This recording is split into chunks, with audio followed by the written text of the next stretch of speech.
We're going to get started with our program. I hope everyone's comfy.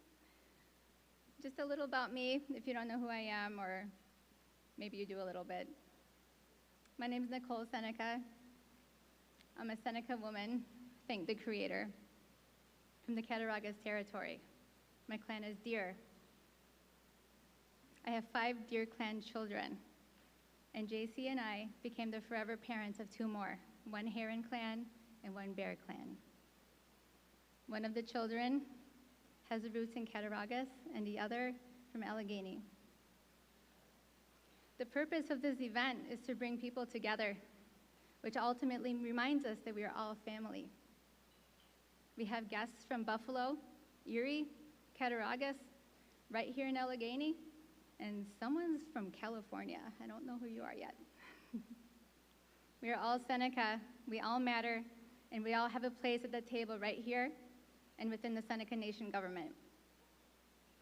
There are many definitions of leadership. The one that stood out to me today in particular is someone with a vision and a path to realizing it. Let's give a round of applause for JC for having that vision and showing us what leadership and unity looks like.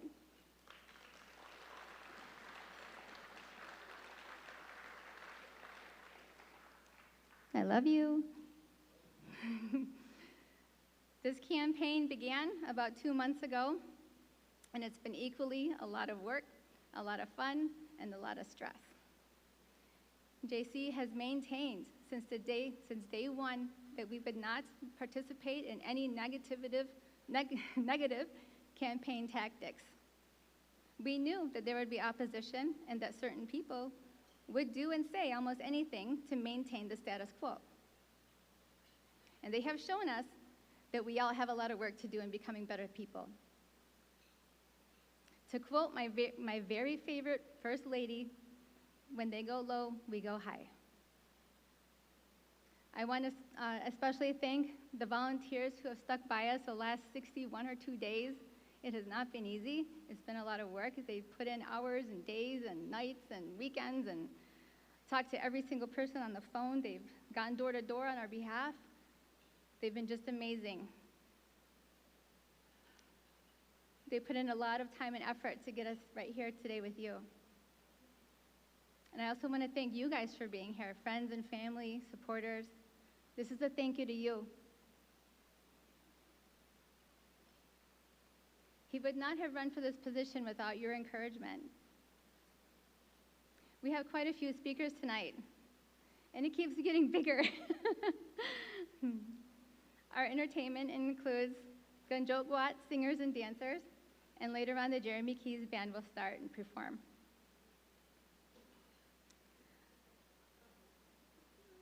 Our first speaker, where'd he go, is former president and one of the sweetest men you'll ever meet, Dennis Bowen.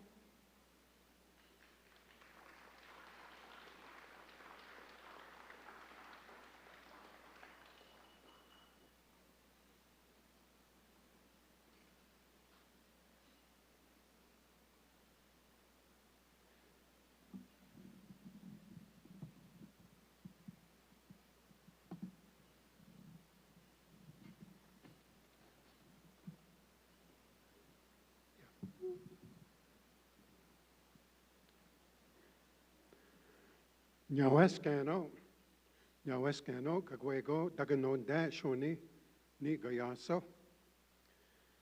My English name is Dennis Bowen, and I'm here to share support for J.C. Seneca. And there'll be some stories to share. As Indigenous people from many nations, storytelling is a part of our education, our way of teaching, our way of uniting, a way of standing together.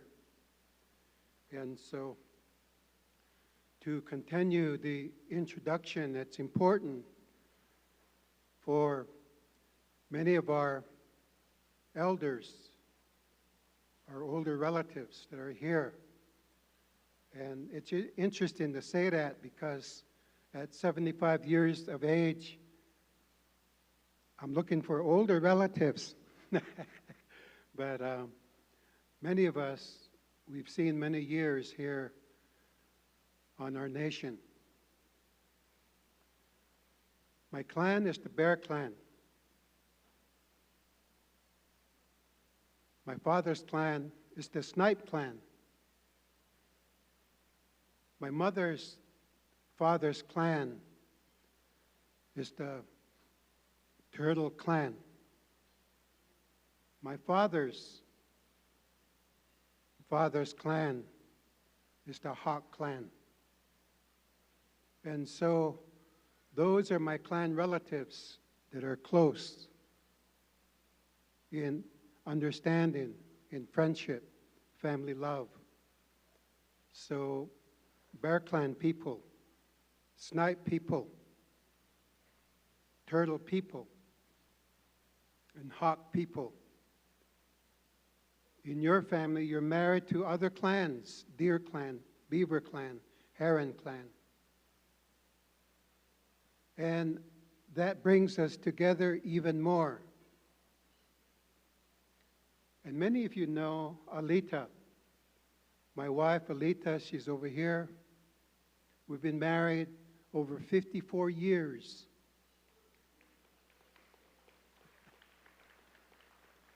She's from the Dene Nation, also known as the Navajo Nation.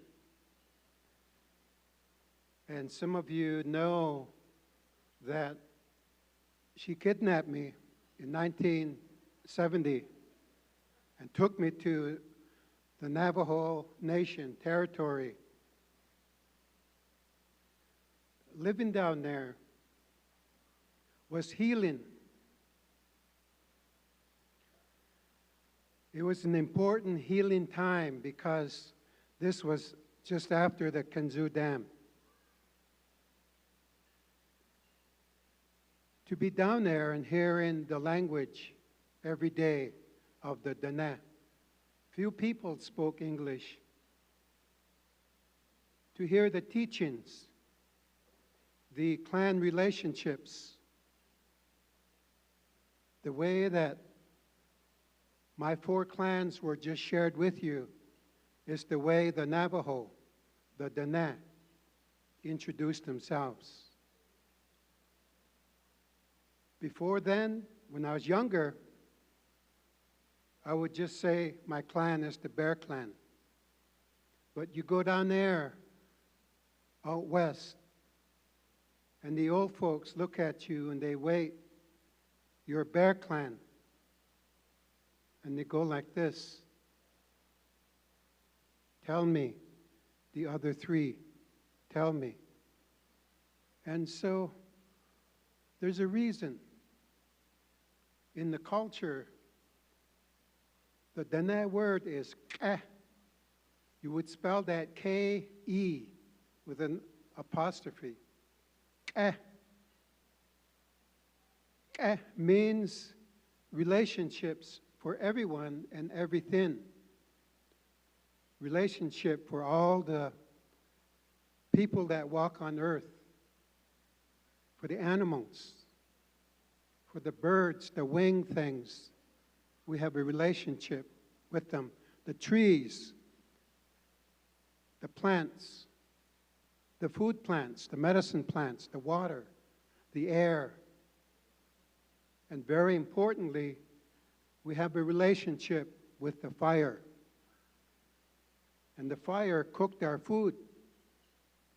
But the fire is also a place of healing and growing as a human being. We're thankful as many nations to share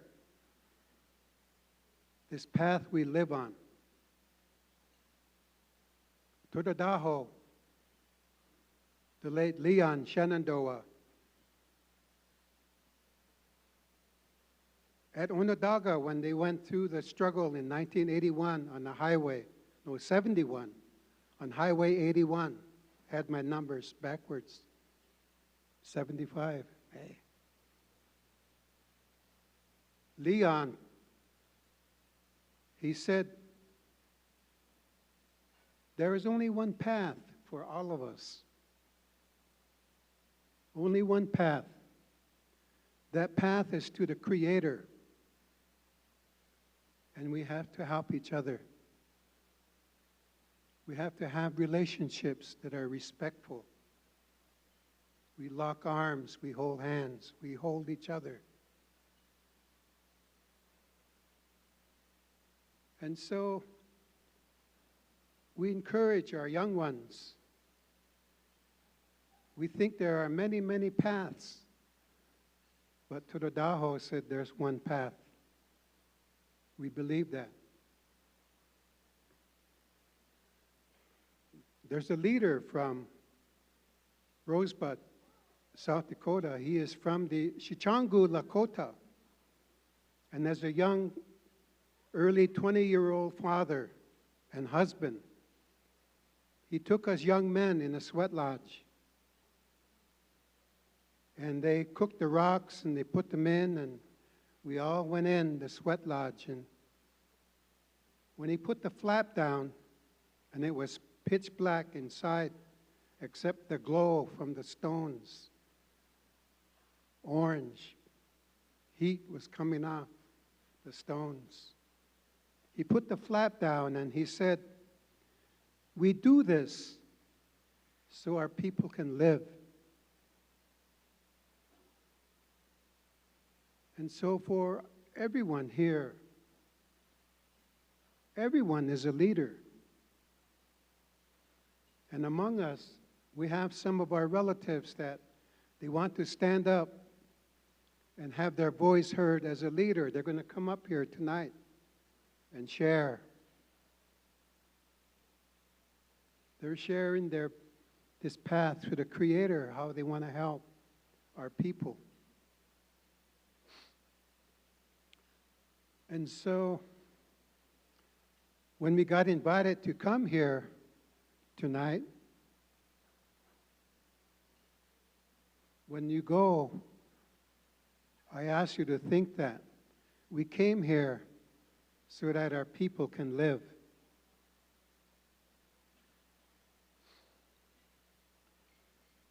Our elders tell us to have a love for the people, to have empathy, understanding for each other, to have compassion, support for each other. In 1962, during the Kanzu Dam era, our leadership had to struggle, fight, and lobby, and pull people together and work with Congress, the executive branch. And it was a tough road. There were two senators, one from New Mexico named Senator Anderson, another senator from Colorado named Senator Menenik. They were anti-sovereignty. They were racist. They were agents of white supremacy in the seat of Congress. They did not want to make the settlement, the financial money settlement with the Seneca Nation. One of our uncles, his name, Merle Bowen. Merle Bowen wrote a letter in our newsletter.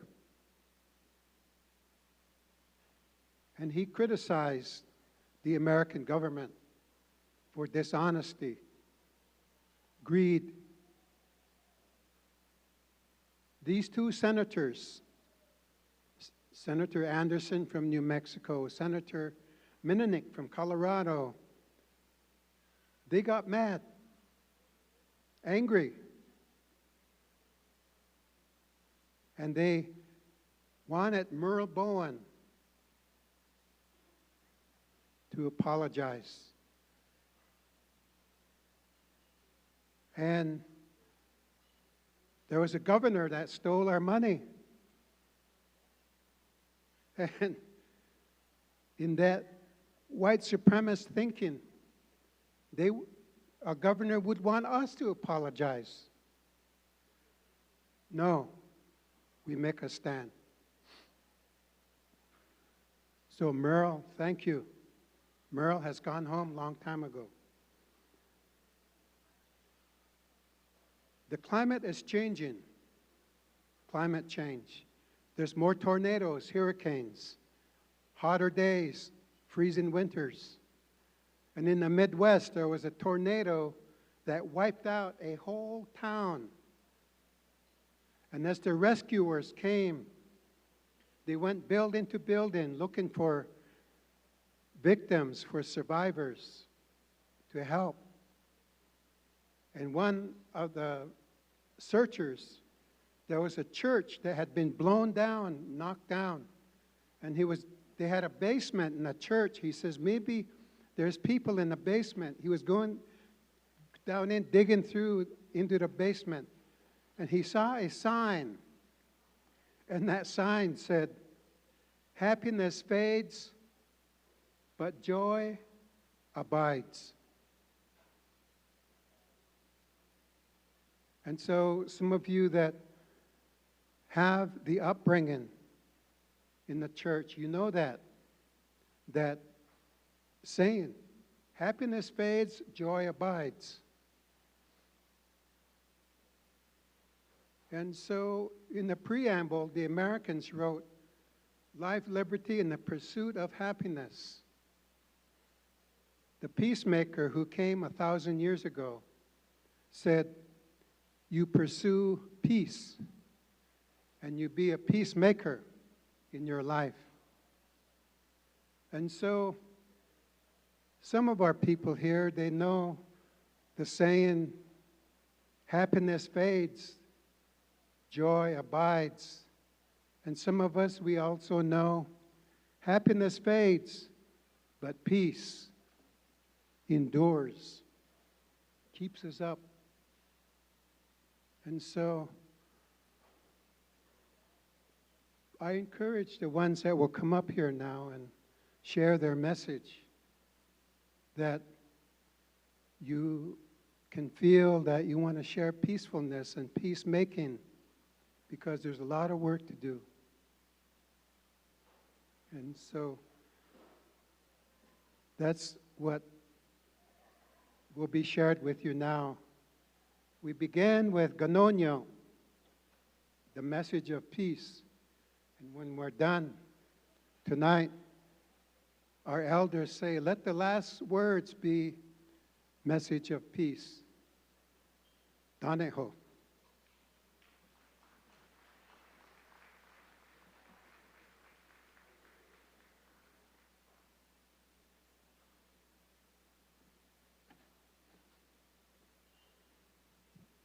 Yahweh, Dennis.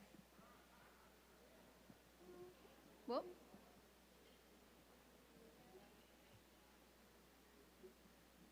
This thing is not staying. Help me.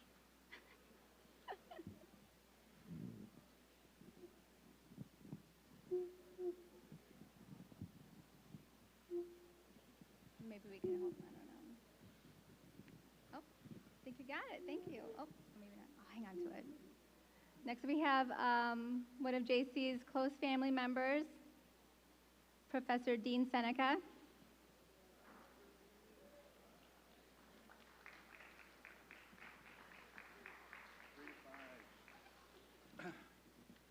I keep being, hello, my name is Dean Seneca. Many of you know. I keep being told I have this 3 to 5 minute limit in speaking, and I'm like, I got a lot to say. I got a lot to say. So anyways, Dean Seneca, Wayson Yahweh. Many of you know my family's from Cattaraugus, although I grew up in the inner urban area of South Buffalo. And also many of you know that I worked for the Seneca Nation in the 90s, from 1990 to just almost to 2000. And, you know, and then I was gone for 20 years at the CDC, the Centers for Disease Control and Prevention, and I've come home. And being home, I'm like, oh my God, everything has changed. What is going on? And there are a lot of things that are very challenging that we all know about. So, but I really want to say some things. You know, when I started my career in 1990 at Seneca Nation, right out of college, very green, 23 years old, there was also somebody else that was starting their political career, and that was J.C. Seneca.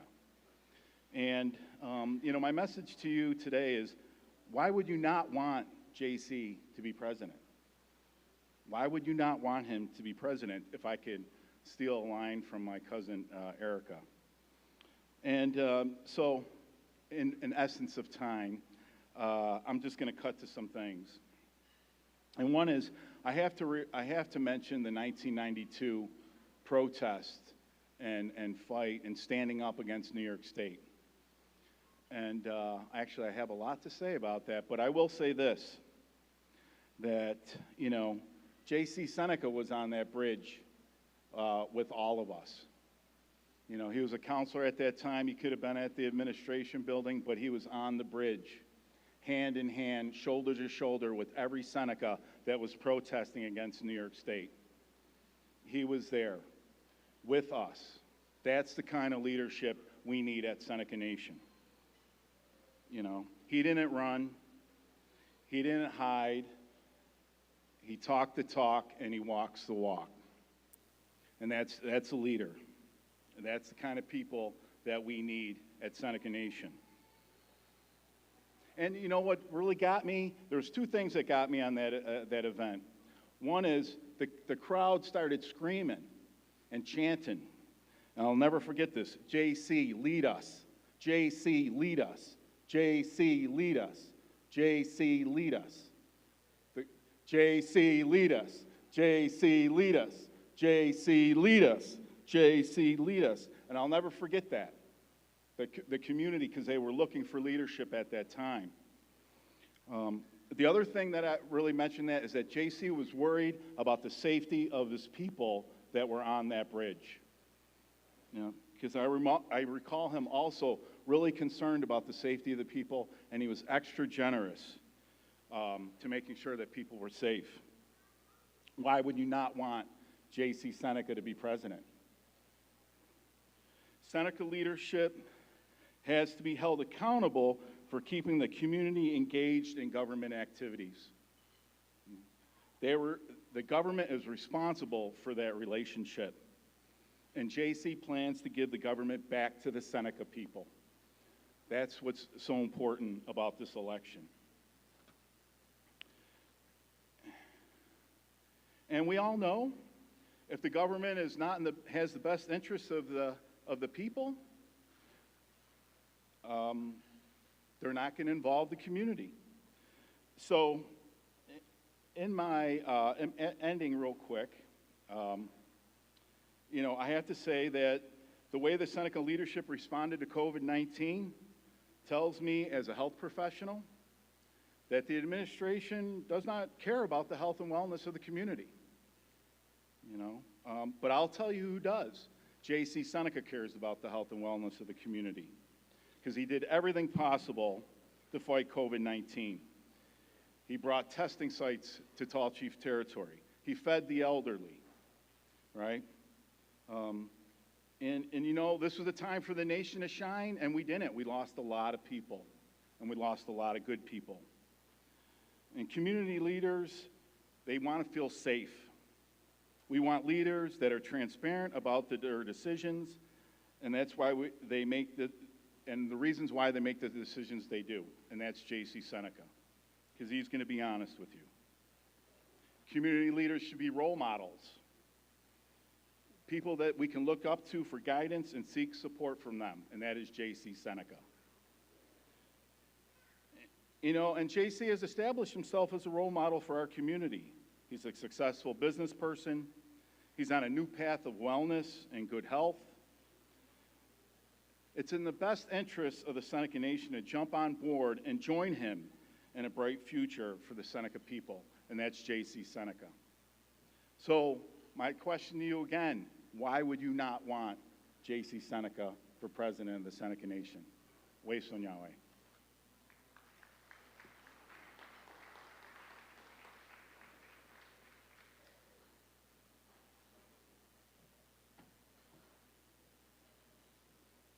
Thank you, Dean.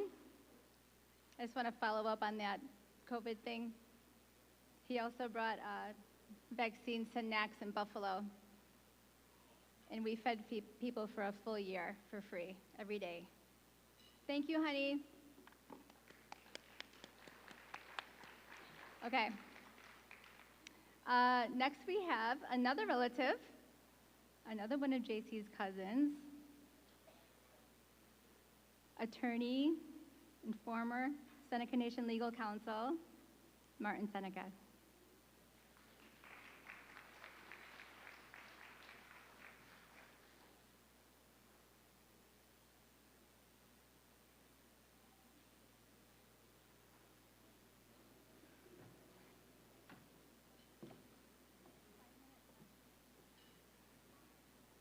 Did you say that to everyone?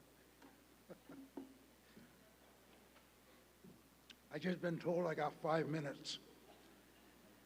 So let me get right to it.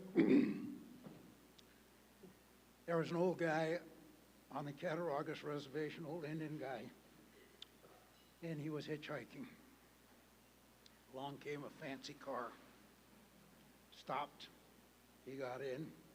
They're on the way to go on to the guy that was white guy that was driving the car, and he had a package, a bag next to him on his seat. The old guy was curious, and he says, "What's in the bag?" Then the guy got really excited, and he says, "I just got that. It's a very, very rare red wine. It's Rothschild 1946. Very, very expensive."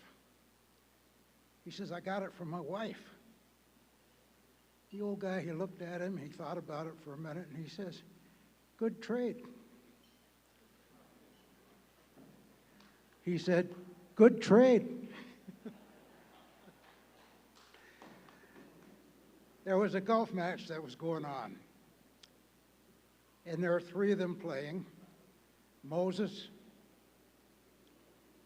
from the old, led the slaves out of Egypt. Jesus, you all know who Jesus is, and the old guy that was with him. Moses gets up and he hits the ball and he has a terrible shot, and it lands in the pond. He hurries up to the pond, goes like this, the water's part, and his ball is there on the ground, and he chips it onto the green. Jesus turned to him and says, "Good shot, Moses." Then it's Jesus' turn. He hits a shot, goes kind of sideways about 40 yards, and lands in the pond. It doesn't sink, it's on top of the water. Jesus walks over to it, chips it onto the green. Moses looks at him and he says, "Good shot, Jesus." And then the old guy, he hits a shot. It goes sideways again about 40 yards. A gust of wind comes very strong and blows it into the water on the pond. A fish comes up with it and jumps out of the water, and as he's coming to the apex of his leap, a bird comes along, grabs a golf ball, and drops it onto the green. And a squirrel comes out and nudges it into the hole, a hole-in-one. Jesus turns to the old guy and he says, "Good shot, Dad."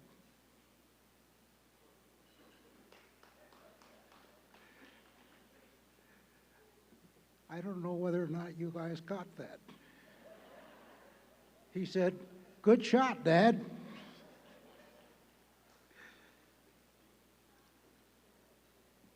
I think I might be one of the senior guys here. I'll be 83 in December.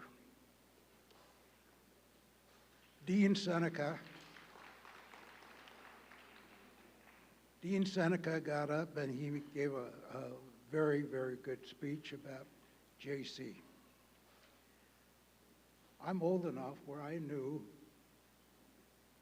JC's grandfather, Stanley Seneca. Stanley Seneca was a major athlete at Gowanda High School. Went on to play in, I think, in a junior college. But he was really a tough guy, and I remember him quite a bit. JC's dad was William Seneca, and he was kind of like a big brother to me. So I knew Bill, and he was very much a part of my life when I was a young boy on the reservation. One of the things that we would do, this was before televisions. Hey, am I that old? It was before television, and after the family would have dinner, would all pile in the car and go down to Grandma's house. That was Nina Tallchief Seneca, and her husband was Jacob Seneca. And that would be the gathering place, because when people would finish their supper, they would gather at Grandma's house. And there'd be Stanley and Charlie, Bill, my dad, Martin, and all the kids. And that was kind of a gathering place. And so we got to know each other pretty well. JC was a part of that. He was a little boy. You know, he's I don't know, JC, what are you, 20 years younger than me? He said, yeah. Anyhow, JC comes from a long line of people who were involved in the nation's business. He has, my dad was president in 1964, 5, during the Kinzu stuff that was going on.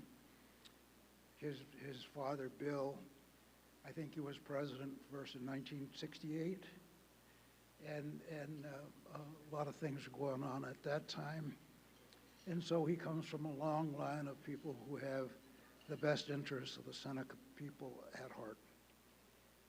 One of the things that I have learned about JC over the years is that life is never easy for any of us, and JC's no exception.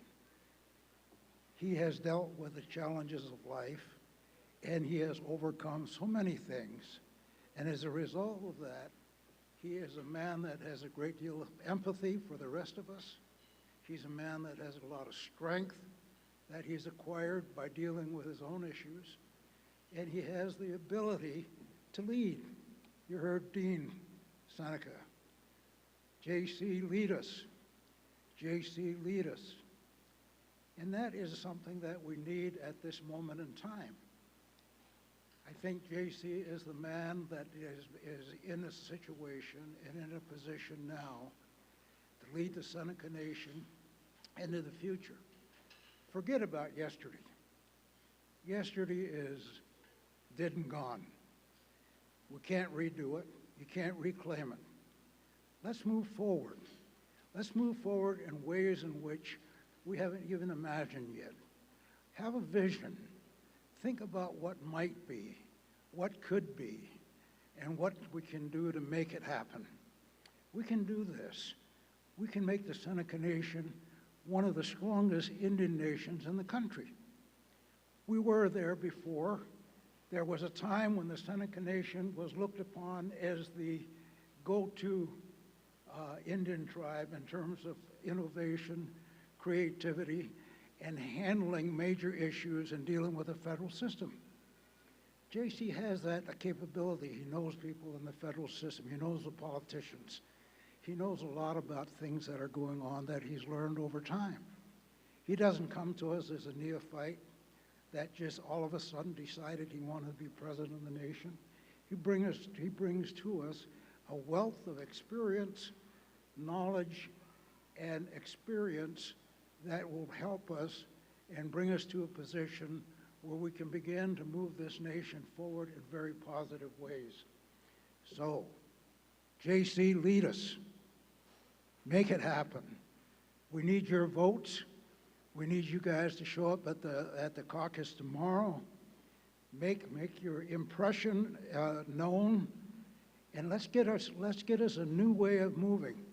The old way, and I'm not going to denigrate anybody, but the people who have been in our government and trying to do their best have been unsuccessful in moving us forward into the future.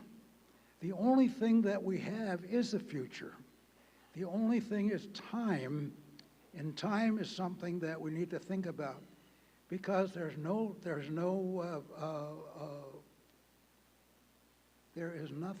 in the past, and there's no future. The only thing that we have when we wake up each morning is right now.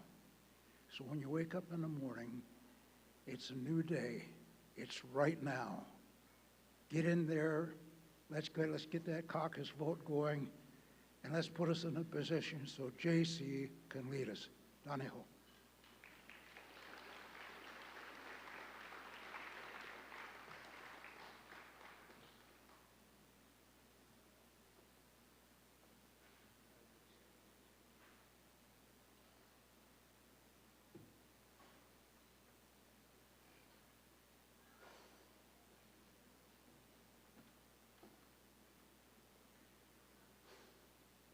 Thank you, Martin.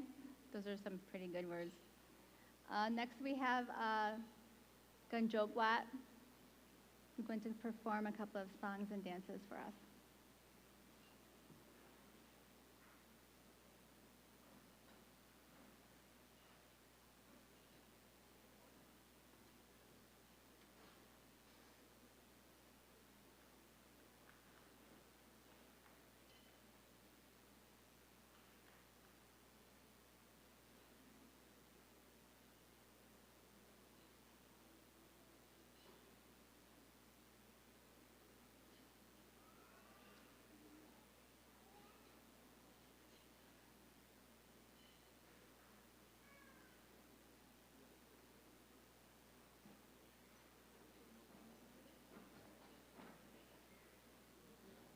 Yamascano.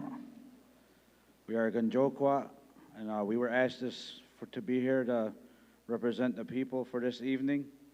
So we're going to start out, and we're encouraging you and asking you to come up and help us out. This is the Stomp Dance.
Next up, we'll do fish dance.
Thanks, guys. That was awesome.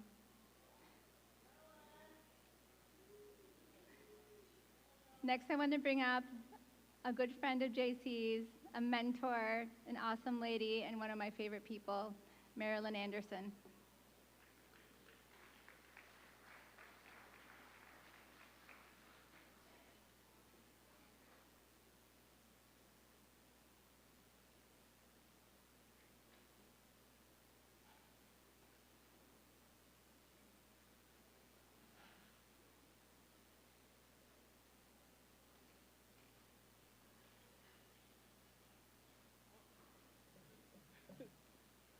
Yahweh Scano. I'm so pleased to be here tonight to speak with all of you. It's good to see so many faces that I know and some I don't know. But I know you're all here because you really respect and honor JC, as do I. So I'm not as eloquent as Dean, or certainly not as Dennis or Martin. And when I was asked to speak, I started to try and think of what was I going to say that would be really outstanding and people would say, wow, she was a good speaker. So I didn't think of anything. And so I did want to talk a little bit, or refer you to the Seneca Nation Constitution.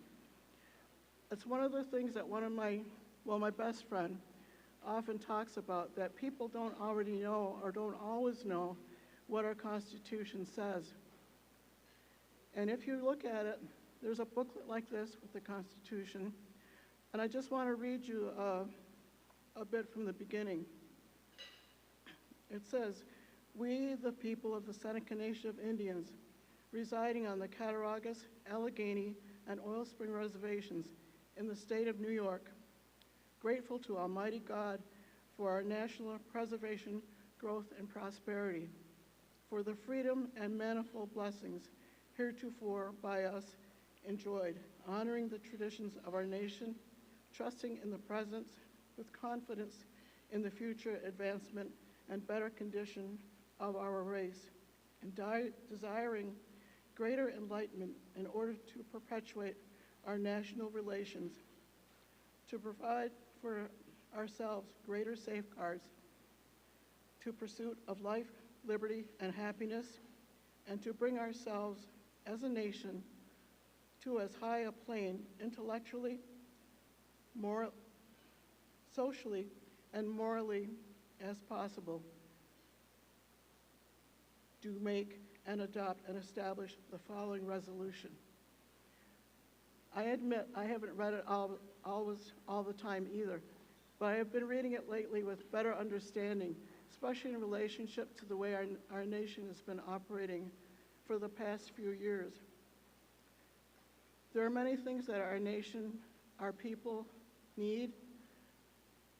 We have unmet needs for our elders and for our youth. I don't know why they haven't been addressed, but they haven't. They've been talked about, but we've seen no action plans to make those things happen. This man, JC, will do that for us. If you look at his brochure that some of you may have seen, he talks about, together, we will empower the people. He doesn't say, I, as president of the nation, will do what I think you need. He's saying, together, we, the people, we will empower the people. He's been talking to a lot of people in the past few weeks, more so than he normally does. And during that time, he's heard the issues that we have brought to him, our concerns, the things that we need, and from that, he can develop his vision for the future. But we're all a part of that. Don't ever be afraid to talk to him, because he will listen to you.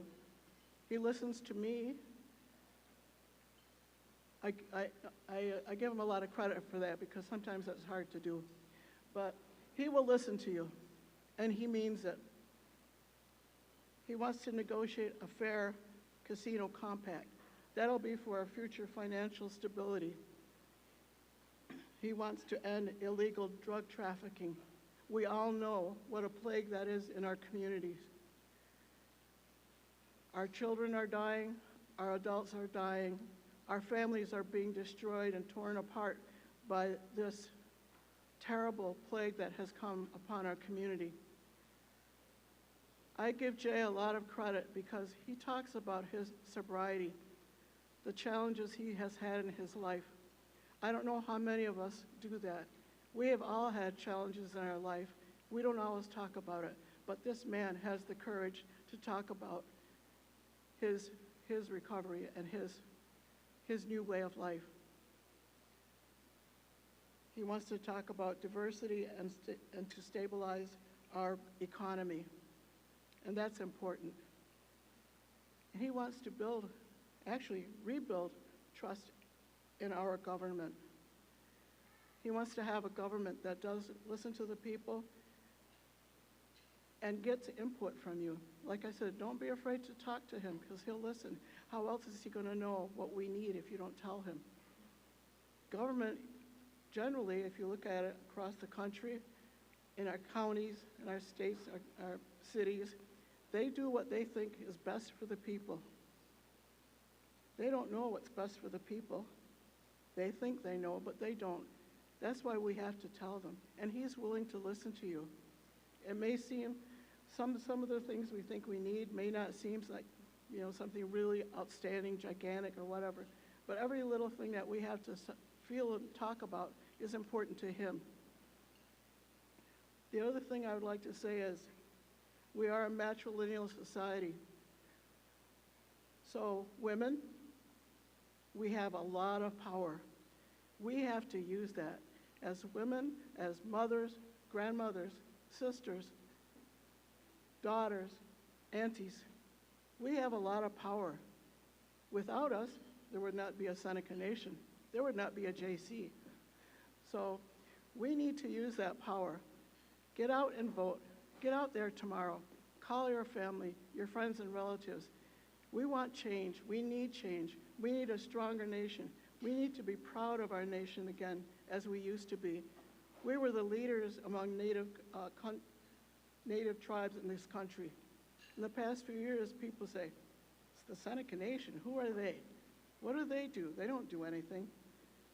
We want to do something, and JC will lead us in doing that. He led the fight on the thruway. I was there.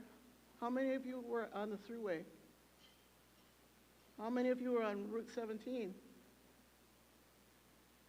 If you still got that fighting power in you, do it now. Use it, and get out there and vote. Get out there and tell your family to vote. We need this change. It's important. JC has a great vision for all of us. Let him know what you want, what you need. He'll be there for you. He'll be there for 2 years and beyond. He's been there for a long time. He and his wife have done so much for our community without asking anything in return, caring for foster children. JC provided COVID clinics, all of these things that they do without asking anything in return but to help people. So now's our turn to help him. So I ask you to be out there tomorrow. Vote, vote, vote for JC. Thank you.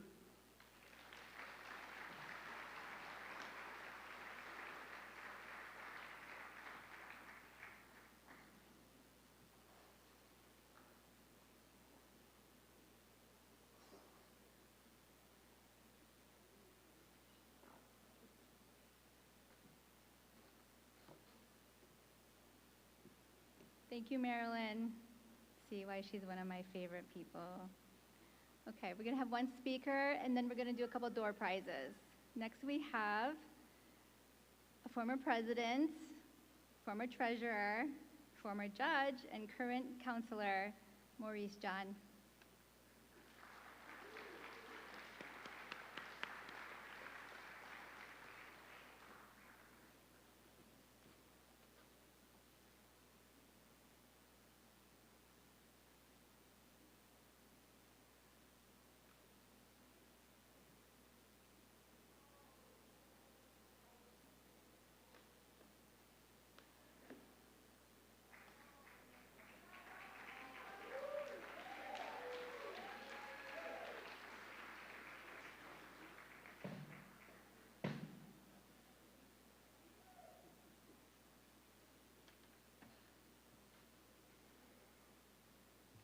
Yawascano, Caguego.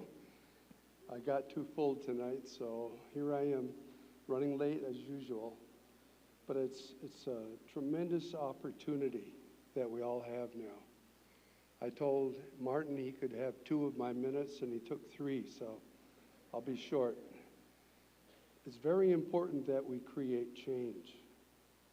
If we're going to have any chance in the future, there's a lot of people that want to erase our footprint. What I mean by that is that we have a history. We have our property, our land, and that's everything. Every other minority does not have that luxury. We have an opportunity now to stand up, elect a leader that is truly a leader. He will make a difference. I've worked at JC many times. One of the most important times in my life was when I fought the IRS, and they were spreading lies about me. And there was a meeting in Buffalo at the airport, and JC was there. And he called me up on the phone, and he said, "There's an IRS agent here, and he said you settled your taxes." Those of you who know me know that wasn't true. So I said, "That's not true, and you can tell him that and give him my regard." So JC properly went up there and told him, "No deal." That was when the IRS wanted to tax us, tax the revenue that we receive as native sovereign people. The difference between us and any other territory is that we do not pay taxes, we fight taxes. We've done that for many, many years, and it's up to us to teach the younger people how to conduct that fight. We put our lives on the line with roadblocks. We've done what we could to stand up and leave this nation in a better condition than when we first came into it. One man that will always do that, and he shows by his generosity. If tonight is an example of generosity, we're all enjoying that generosity of one man. And I give him a lot of credit for taking this load upon his back personally and wanting to help each and every one of us. So if you wouldn't mind, we need to thank the wonderful person that made this dinner possible. I always try to think about who made that possible. I know it's the Creator first, but I also know it takes a lot of work and effort to pay for that food. So at this time, I'd like to see if we could all give JC a large round of applause. Yahweh.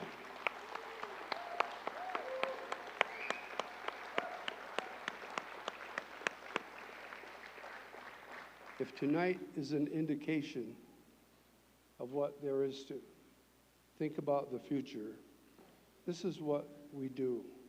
This is why we're here. This is why we're all here tonight. We share one thing in common. I think Marilyn said it best. If we want change, we have to be part of it. We have to cause it. Because right now, at one time, we were considered by almost every nation there is to be a powerful, powerful tribe. But now all of a sudden we're sort of invisible, and we can't even get the attention of a governor who doesn't help us. She doesn't care if this casino exists or not. And it's something that we depend on and each and every one of us enjoy. I never thought I'd say that, but now that I've been 20 years into gaming and watching the good it does for our people, there was a time we were struggling for money in the nation. And I can remember those times. We used to make $25 for a committee meeting, $125 for a council meeting, period. We all had private jobs. We didn't work for the nation. So now that sacrifice has come and gone, it's important that we elect someone who can handle success, someone who is strong and overcome his demons. We all have demons. We all have stress. But it's very important that we work together and take this opportunity and make a statement to the world. This is our chance to stand up. Tomorrow's going to be the election. That's what they say. The caucus is now the election. So if you want to make your vote count, if you want change, if you want strength, if you want your nation to be strong again, once again, we have a man that's willing to lead us. And he's shown me that he has that ability. I've worked with him not just once, but many times. He's a man of honor. He's a man of his word, and he loves each and every one of you. And there's a word I've been working at. 2 years ago, my son taught me Kano Kwa. And I've been passing these little heart pins out, but that's what I think we should be doing, is loving each other. Let's forget the evil politics that come with elections. Let's work together. Let's elect some great, strong people, people you want to fight for you, that will fight for your family and your grandchildren. The generations to come are what we have left. So it's up to us to try to stand up. We have to be courageous. Take that stand. Do not back down. We are going to vote in the next president of the Seneca Nation, J.C. Seneca.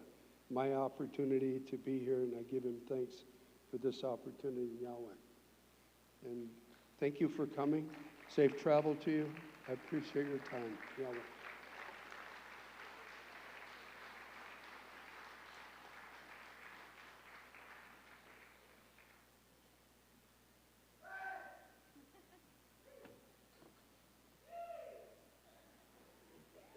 Dang, Mo, you're just iconic. Iconic. I think we're ready for a couple door prizes, am I right? I hope. Okay, get your tickets out. Come on, come on.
Scano, how you guys doing?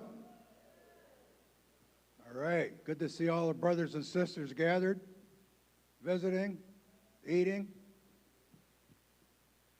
And I always say, now it's time to pay for your dinner. But we're here to support my brother, J.C. Seneca, for president of the Seneca Nation. I've known him my whole life.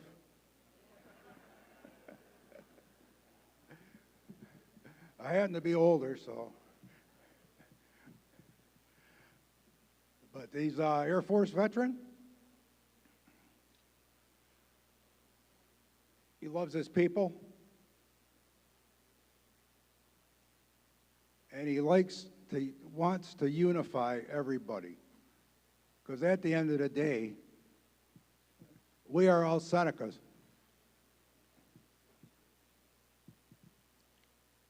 We used to travel. I was a counselor before and treasurer, and I was on various committees. And when we went to a youth set meeting, which is the United Southeastern Tribes, the president, Brian Patterson, I think he was Oneida. And we would come, get to the meeting, and the first words out of his mouth were, "Here comes the fierce Senecas." And he always said that every time we would run into him. Well, we are fierce. And with JC leading us, we'll be even fiercer.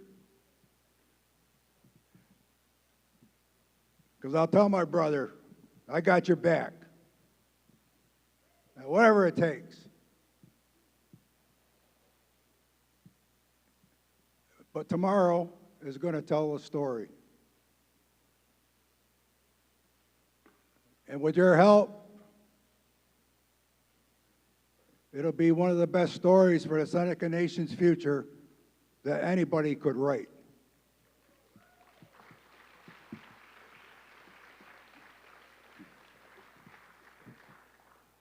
Sometimes you have to be a protester. Sometimes you have to be a little radical.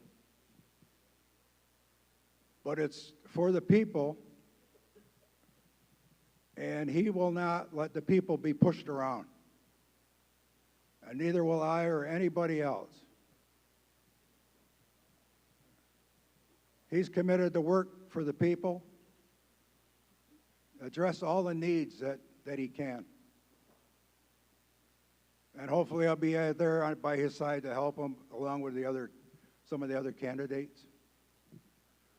But it won't happen without you, our people. You have to get your relatives, everybody out, get them out to the caucus to vote so we can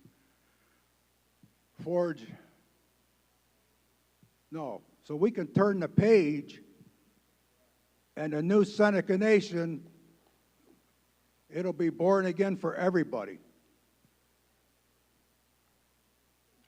So let's get out there and vote. And there's an old saying. It's not an old saying. It was a man, Otto von Bismarck. I think it was like 1500 something, Prussia.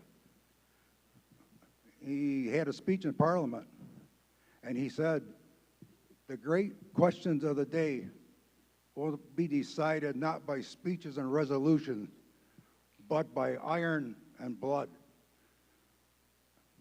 And that's what JC will bring. Obviously, that's a metaphor in this time. But it'll be true. We have to be strong, to be diligent, and maybe a little mean. Because it's time for no more Mr. Nice Guy. Yeah. Hey!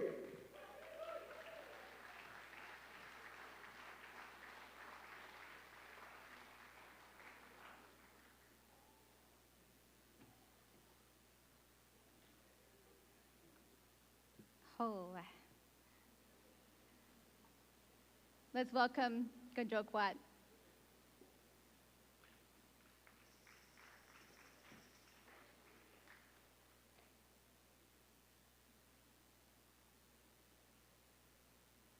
Next up, we're going to do garter dance.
Sorry.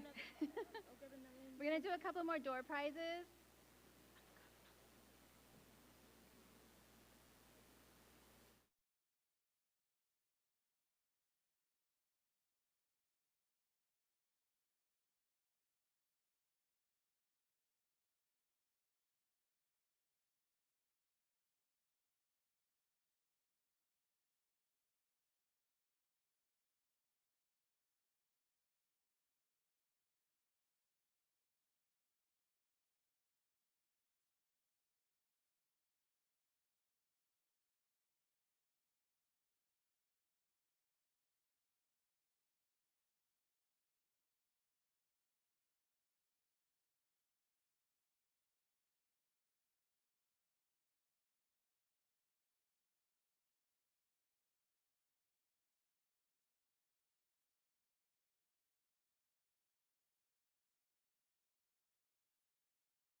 From Allegheny, and also a former First Lady, Odie Porter.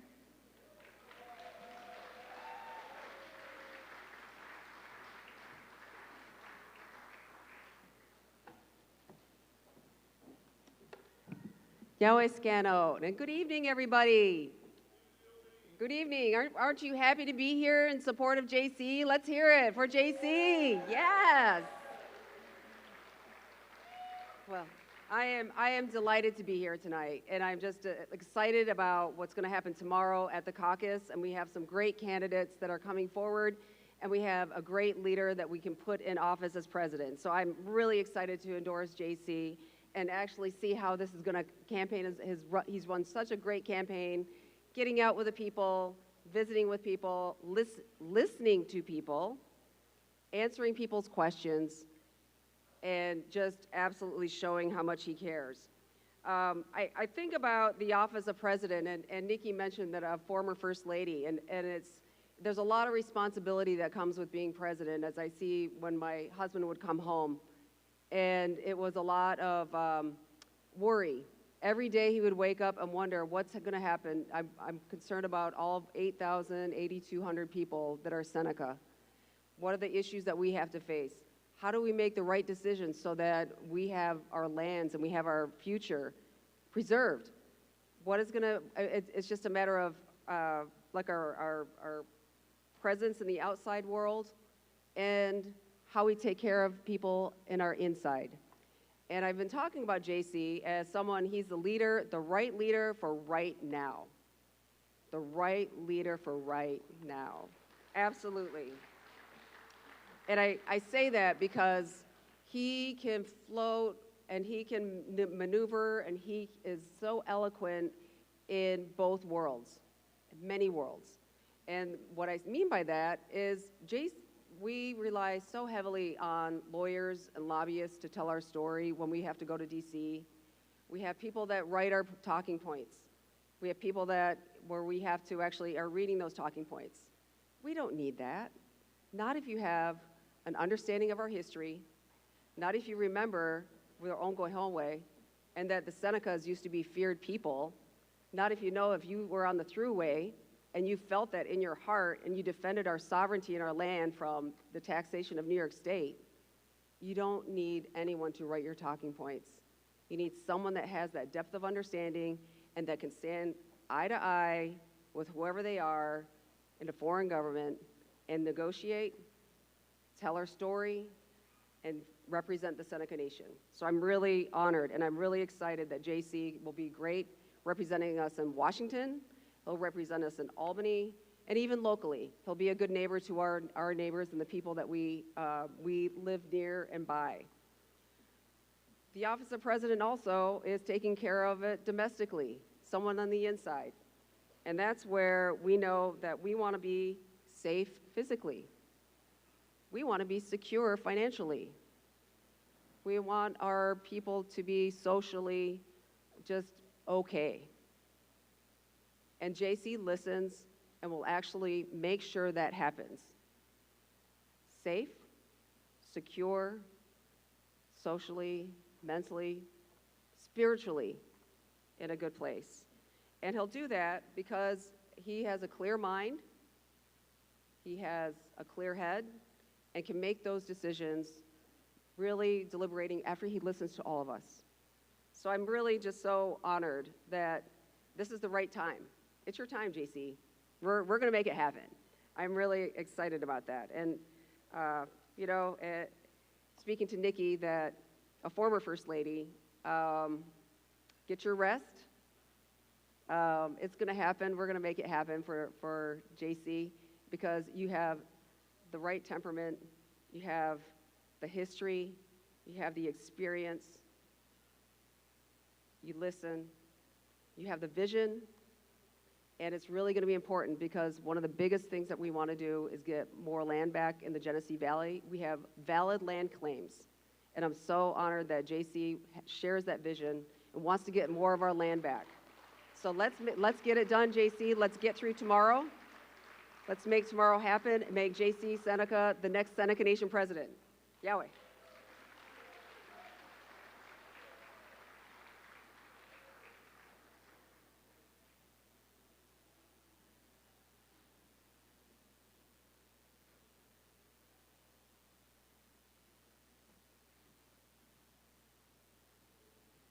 Odie, you're so awesome.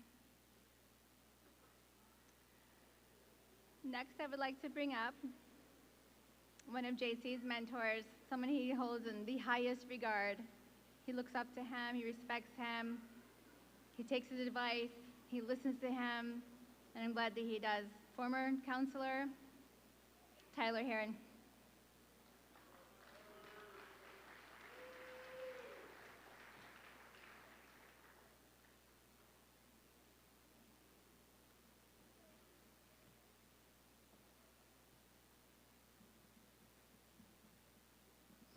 Now it's kind of, that's what we normally greet, but I'm kind of up to date. I say hi.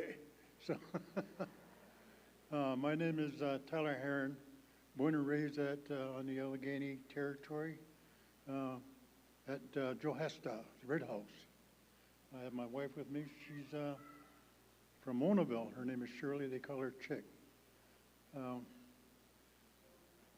JC and I shared some down through the years. Our fathers were iron workers. My father was one of the leaders during the Kinzu era, much like J.C.'s father built Seneca. So there's some things that we share. Also that we shared leadership in the 90s. And one thing about J.C., he gets things done. And he's truthful. I mean, he comes out and he's a hardworking man. And there's a compassion part of him. And what it is that he's a defender of us, our Senecas. He's proven that. And how there's a video on his Facebook of JC and I talking about the Kinzu era. And I think from that era, from our father's time as president, that JC, we hear we're all Senecas. But I think what's happened, he feels that he's Allegany too. The other day we were down along the river where I used to live. And if you look on that, on the video that was taken, it shows some houses burning. And I look around, there's a few of us that have vivid memories of that. But we're in our 70s, we're pushing 80. And our dream is to resettle those lands. And Tribal Council, Rick Armstrong was the president, and Jill J.C. was supportive, is that there's a 1365 resettlement committee. And the plan is to resettle those lands. We've looked at 1,200 acres. And we've met with the Corps of Engineers, and we told them. The United States government burned us out in 1778 along the Genesee. They burned us out at Buffalo Creek. They burned us out 60 years ago for the Kinzu. It's not going to happen again. And Council is committed to make this resettlement happen. But it's about us. We've defended ourselves. I mean, people can say we fight. Well, it takes fighting, manual fighting, or we don't fight with bows and arrows, but legal briefs and whatnot. But we're going to defend what we have. Our land, they don't make it every day. So we got to protect it. And J.C. were along the river there, and he was quite amazed that we have that land that can be resettled. And J.C. is going to see this thing through just because of his nature. And I fully support him. And I always, I was a football coach for years, and I used to have this old saying with the kids, and I repeat it often. And there's three types of people in the world. People who make things happen, people who watch things happen, and people who wonder what happened. That man right there makes things happen. And all too often, we're content to watch things happen and wonder what happened. But he'll lead the way. He'll show us what's got to get done. And I'm telling you, when he goes to Albany, as the leader of our tribal council and our nation as a whole, Kathy Hochul, she's going to think twice about robbing us of $500 million. So, JC, I support you, and we'll see you when the first houses are built down in Red House. So, thank you, and get out there and vote. Every vote counts. Thank you.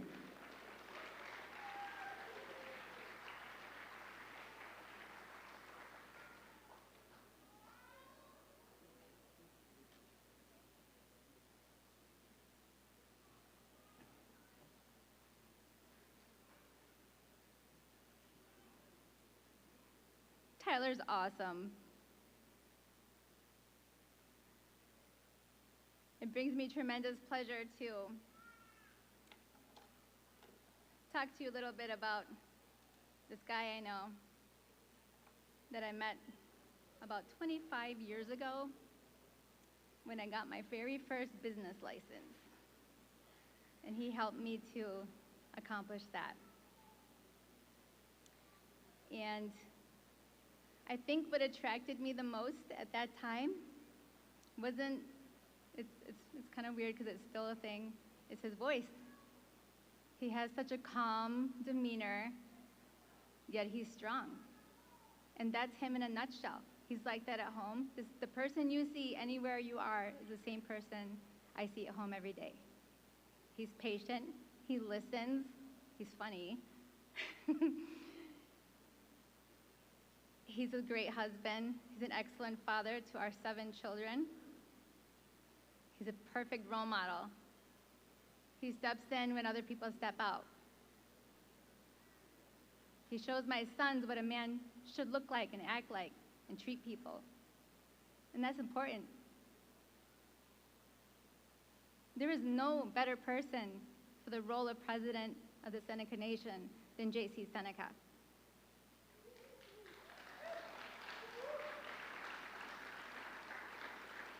I encourage each and every one of you to get on your phones tonight and in the morning, and I want you to text everybody you know that can vote. I don't care if they turn 21 tomorrow morning, and you get them to the polls. We have rides for you if you need it. We have drivers if you need it. The change needs to happen, and it happens with each of us, all of us. We can do it. We can create the change that we all deserve. And we can put a leader in place that we all deserve. Let's meet our future president of the Seneca Nation, J.C. Seneca.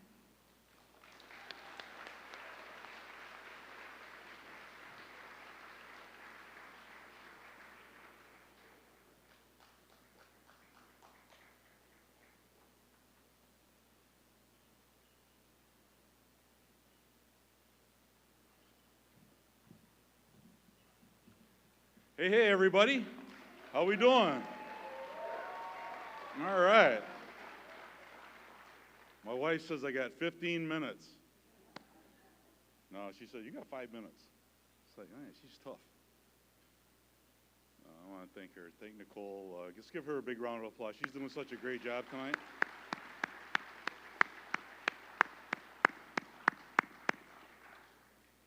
My father-in-law and mother-in-law are here.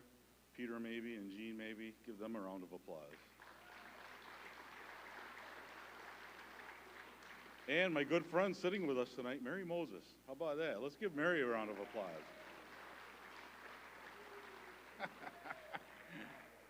And I want to thank my son Jacob, my daughter Vera, and my daughter Olivia over there at the front table working it. Wave, everybody. Okay, now wait for doing that. And of course, my cousin Erica Seneca Hasty, right here, Erica. She does such a great job. And of course, you know, doing business and a lot of different things, I have a team also that I have put together. They're my public relations and media team. And they're here tonight as well, sitting up here in front. Mike Belani. Mike?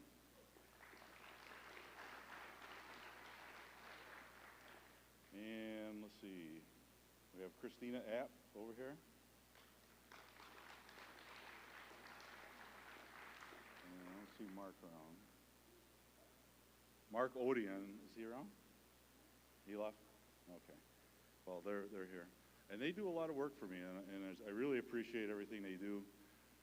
They help me engage in the other world out there, our non-native world. You know, and so when I was growing up, when I was a kid, you know, my dad, he always talked about the two worlds that we have to live in. We have to live in our native world, and we also have to live in the non-native world. And we have to be able to migrate our way through those two worlds, you know, many times through our life. And we have to understand that. We have to know about that, and we always have to stay one step ahead of that non-native world out there. Because he always taught me, he said, the non-native world out there, they're not going to be happy until we're gone. Our indigenous people here, our native people. And so we have to be mindful of that each and every day. Because we are at war every day to fight for our sovereignty. Because if we don't protect that, if we don't utilize our sovereignty, it can be taken from us. And so we have to be on guard at every step of the way. And we need to make sure that our young people understand that. Like my parents taught me, and my brother Kevin, and my sister Jill, who's here, about the importance of sovereignty and who we are as a people. Learning who you are at a young age sets that foundation for our youngsters to be able to grow up, to work their way through school, off territory, where you encounter many different things. When you get called names because you're a native, when you get picked on or ganged up on. I remember as a young boy having to fight many times against the white kids that were trying to be bullies, right? I'm sure many of us in here, they're still doing it, right? And so, you know, the way we have to approach those things, we have to have that fighting spirit that we all have. Like Dennis said, we're all leaders. All of us have the capability to be a leader. Whether we're a leader in our family, whether we're a leader in the community, or where we have a position in government where we're a leader, or at work. And we have to ignite that within ourselves and within our children. Because our future as a people depends on that. Never forget that we have to fight. Some people say, well, we don't have to fight for this, or, you know, we're not at war with anybody, there's nothing to worry about, but there is. And that non-native world is not going to be happy until they take our land. And we must protect that. It's an important thing. So when we talk about land back, I think it's an important thing that we need to follow through on. To be able to find the land, reclaim the land. The Salamanca Settlement Act of 1990 gives us the opportunity to purchase land back. I don't think we've done enough of that.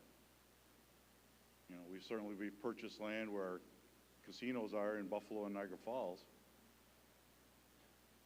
But we have to do more for that. We have to be able to buy land for our people.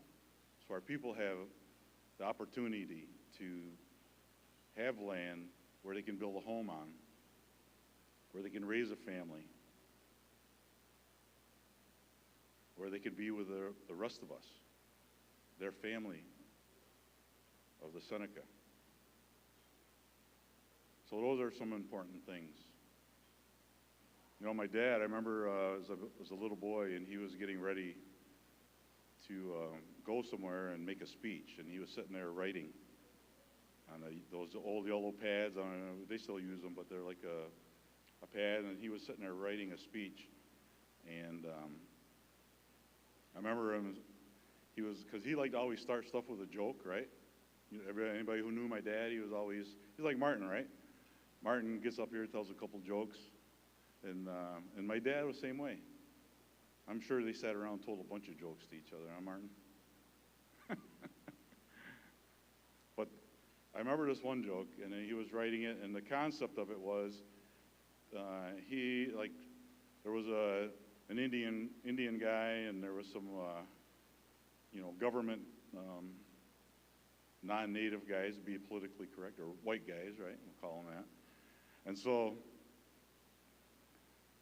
through this course of this joke, they were,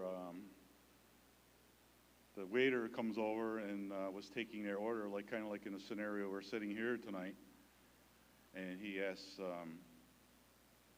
the Indian guy, well, what do you want for supper? And the Indian guy makes his order, whatever it may be, give me a steak and some potatoes and this and that. And so the other ones said, I'll have the same thing. I'll have what he's having.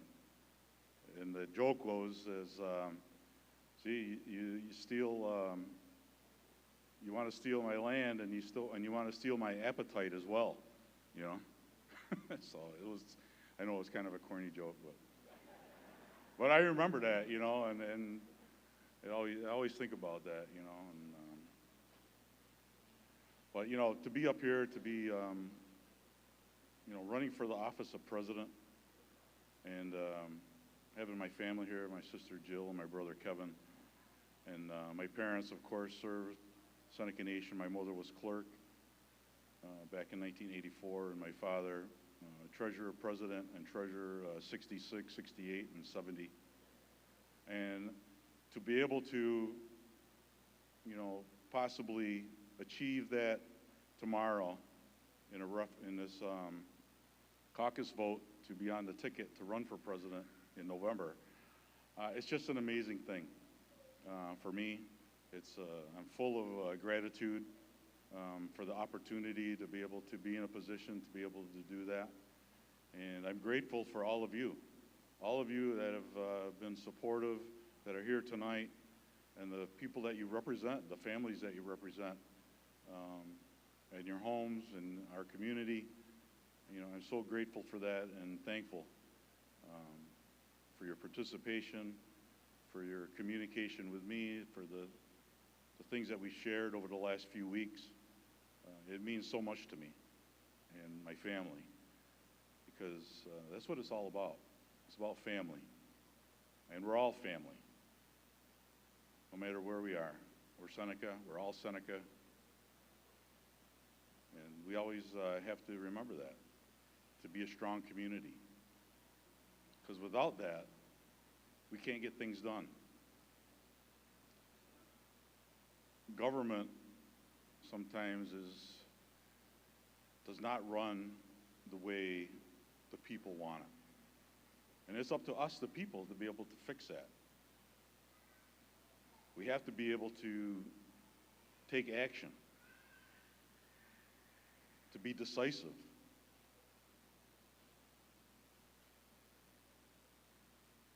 My brother talked about being radical, outspoken, those types of things. And sometimes that has to happen. I remember at a younger age sitting in the council, over the tax issue,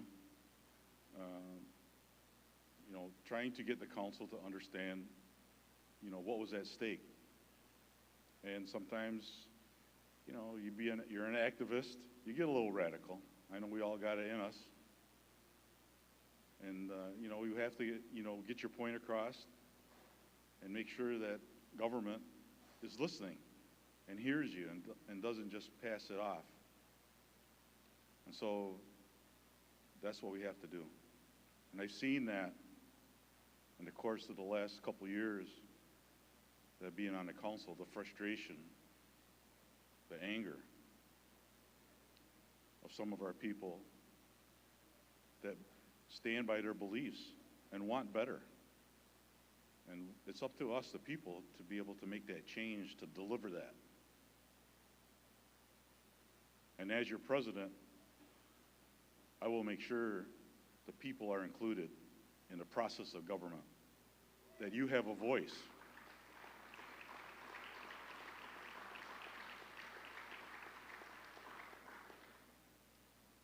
That we come together and utilize, I think, the greatest asset of our nation is our people. And it's being underutilized right now. And we have to change that. I know you have a lot to offer. Everybody has some great ideas. They have some great strengths. And by working together, the many issues that we face today, and there's a big list of them, we can do it by working together, by everybody coming together and finding that answer and finding that way, that path, so that our future generations will still be here 7 generations from now. And it's so important. It's important to me. You know, many of our events, there's a lot of children running around and having fun. And that's what it's about. It's about those. That's why we're here today. It's our watch. And we have to make sure that we do the things necessary to make sure that they have the same opportunities that all of us have enjoyed.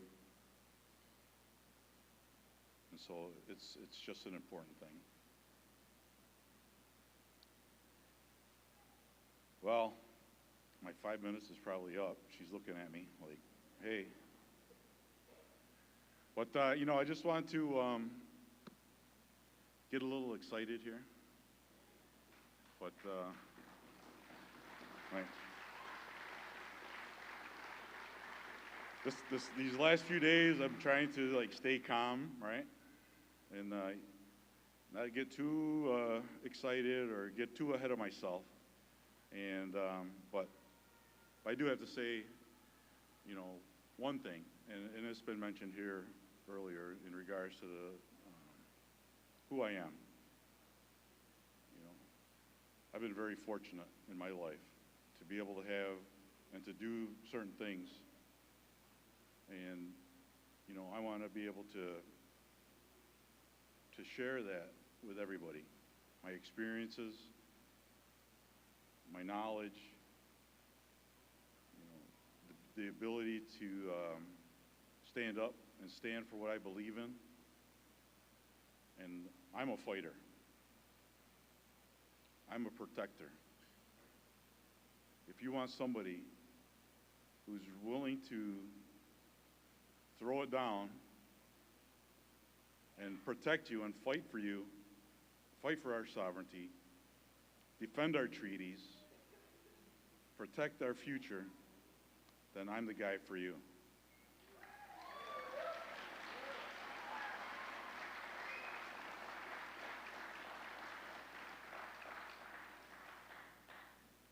I just want to say all my gratitude to all of you.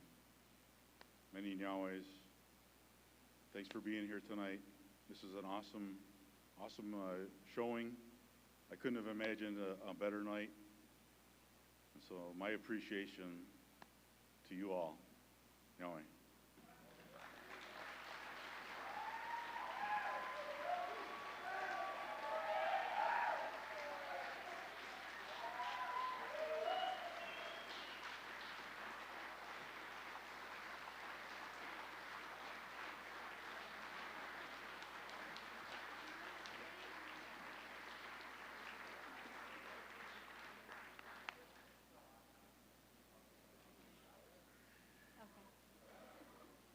We're gonna get things rolling here. Isn't he awesome? You guys see why I love him so much?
Thank you. Just want to thank JC and everybody else for having us. Yahweh.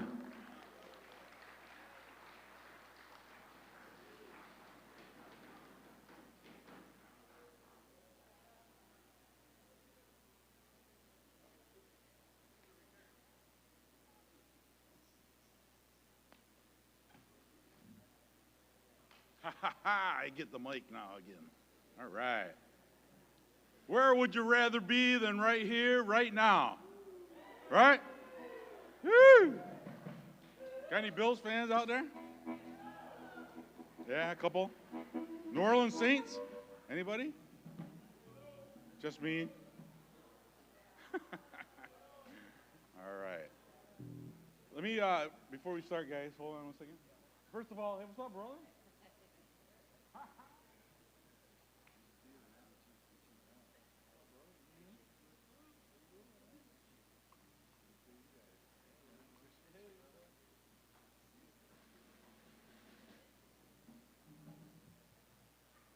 Where's the candidates here tonight? Where are they? Raise your hands. Come on up here real quick.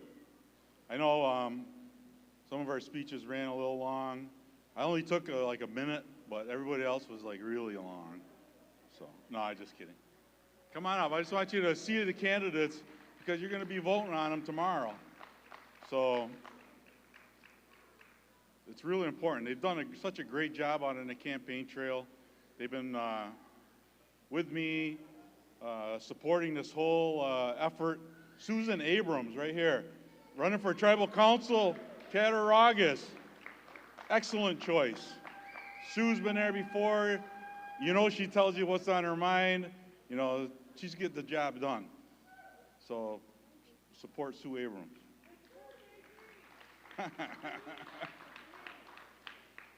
Suzanne Blacksnake running for treasurer. Let's hear for that. Woo! She'll tell you what it's all about too. She gets the crowd excited, I tell you what.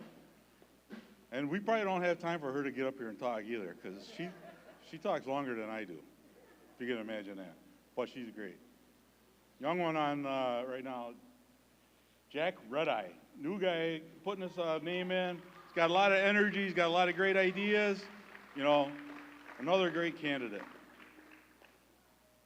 Okay, let's go down the line here. Art Ludwig, running for Chief Marshal. All right. Lennis Waterman, running for Clerk.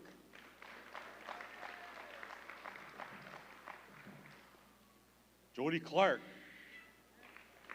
running for Allegany Council. Kevin Prunup, what, running for what? Highway Commissioner, right? Yeah, he got up, he goes, when I'm elected, we're going to shut the road down. All right. And let's see, we got, oh, one more. Gerald Jimerson, right? Yes. Gerald Jimerson, everybody, running for council. Anybody else? Any other candidates out there? All right, well, here they are, folks. They're going to be in the room. I encourage them, like my wife said, move around the tables, talk to everybody, get their ear. If you can hear it above these guys. But, you know, they'll be here, you know, talk with them and encourage them and tell them your issues if you haven't already. I know it's been a long campaign, and I really appreciate them. You know, I'm so proud of all of them for everything that they've done and the effort that they've given. And, you know, being out there on the campaign trail, it's not an easy thing. And you make it what it is. You make it fun. You get out there and engage with people. And they've shown it. They've done it. They've shown their leadership.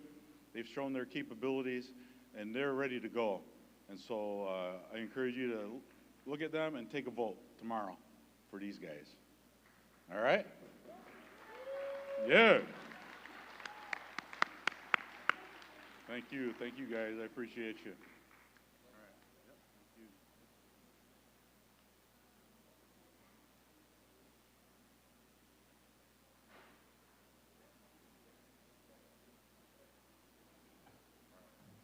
What are we starting with?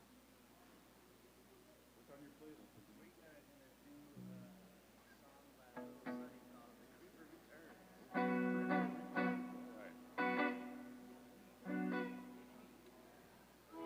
Well, you know, we talk about people that you know since they were born, right? I've known this guy since he was born. Jeremy Keys. He's grown up to be a great guy, a father, awesome musician, business person. Tell you what, he's done a great job in his life, and man, keep it up, keep it going. All right. Well, without further ado, my good friends, the Jeremy Keys Band, everybody.